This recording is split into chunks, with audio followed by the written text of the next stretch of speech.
नमस्कार दोस्तों, स्वागत है आपका हिंदी नॉलेज शो में। तो दोस्तों, आप लोगों को याद ही होगा कि अब से कुछ दिन पहले मैंने आपको खबर दी थी कि भारत ने श्रीलंका को कहा था कि चीन आपके देश में एक शिप लेकर आ रहा है, जो बेसिकली चीन कहता है कि एक रिसर्च शिप है, लेकिन असल में वो एक जासूसी शिप है और ये हिंद महासागर में भारत की जासूसी करने के लिए चीन ने भेजी है। तो भारत ने कहा था कि ये आपके देश में आने वाली है, इसलिए आपकी जिम्मेदारी है कि आप इसे रोकें।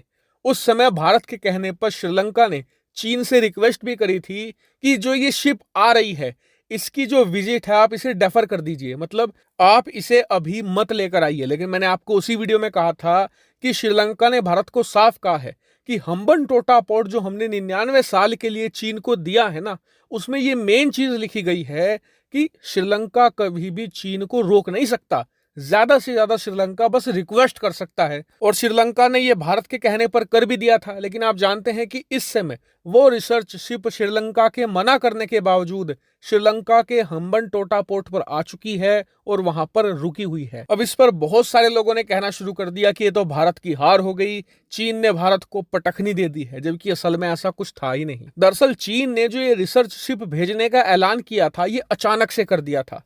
इससे भारत के जो महत्वपूर्ण प्रतिष्ठान थे वो चीनी जासूसी से एक्सपोज हो रहे थे। ऐसे में उन्हें छिपाने के लिए हमें 4 से लेकर 5 दिन का वक्त चाहिए था। लेकिन ये किया कैसे जाए, क्योंकि ये बात भारत ही नहीं पूरी दुनिया को पता है कि चीन को श्रीलंका बिल्कुल नहीं रोक सकता, लेकिन देरी तो करवा सकता है। और भारत ने यही किया। हमने श्रीलंका से रिक्वेस्ट करवाई, जिससे कि जो दौरा था वो 5-6 दिन डिले हो गया और भारत को इतना ही वक्त चाहिए था अपने महत्वपूर्ण प्रतिष्ठानों को सुरक्षित करने में, और वो भारत ने कर भी लिया। लेकिन अब भारत चीन को एक बड़ा मुंह तोड़ जवाब देने जा रहा है और यही हमारी मेन खबर भी है। दरअसल खबर निकलकर सामने आई है कि इस दौरे से अपने आप को सुरक्षित करने के बाद अब चीन को भी भारत एक मुंह तोड़ जवाब उसके घर में घुसकर देने जा रहा है। दरअसल बताया गया है कि अब भारत दक्षिणी चीन सागर में, जी हां स्क्रीन पर आप देखिए, यही वो इलाका है जिसे चीन का दरवाजा कहा जाता है। और चीन इस इलाके पर कब्जे के लिए सालों से अपने पड़ोसी देशों के साथ लड़ाई भी कर रहा है। तो अब भारत क्या करने जा रहा है कि यहीं पर अपने नौसैनिक शिप भेजेगा, अपने बड़े बड़े डिस्ट्रॉयर भेजेगा और वो दक्षिणी चीन सागर में पहुंचेंगे। यहां पर जितने भी चीन विरोधी देश मौजूद हैं, चाहे फिलीपींस हो, वियतनाम हो, इसके अलावा जापान हो, इन सभी देशों के साथ एक बहुत बड़ी मिलिट्री एक्सरसाइज अंजाम दी जाएगी। यानी कि चीन ने तो भारत के इलाके में सिर्फ घुसकर रिसर्च शिप भेजी है, भारत तो चीन के इलाके में घुसकर प्रॉपर युद्धाभ्यास अंजाम देगा, वो भी चीन के दुश्मनों के साथ मिलकर। और आपको बता दूं कि दक्षिणी चीन सागर को चीन एक डिस्प्यूटेड इलाका मानता है।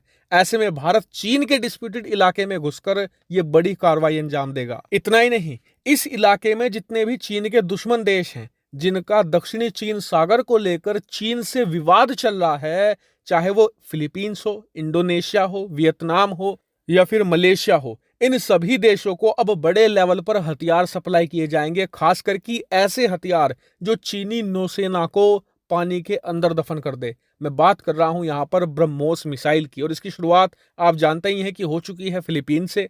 भारत ने इस साल की शुरुआत में फिलीपींस को ब्रह्मोस मिसाइल बेच भी दी है और आने वाले समय में हम और ज्यादा हेलीकॉप्टर, लड़ाकू विमान और ब्रह्मोस मिसाइलें इस एरिया में डिप्लॉय करवाएंगे, इन सभी देशों को बेचकर। यानी कि बात साफ है कि भारतीय हथियारों की वजह से दक्षिणी चीन सागर चीन के लिए किसी किले से कम नहीं होगा।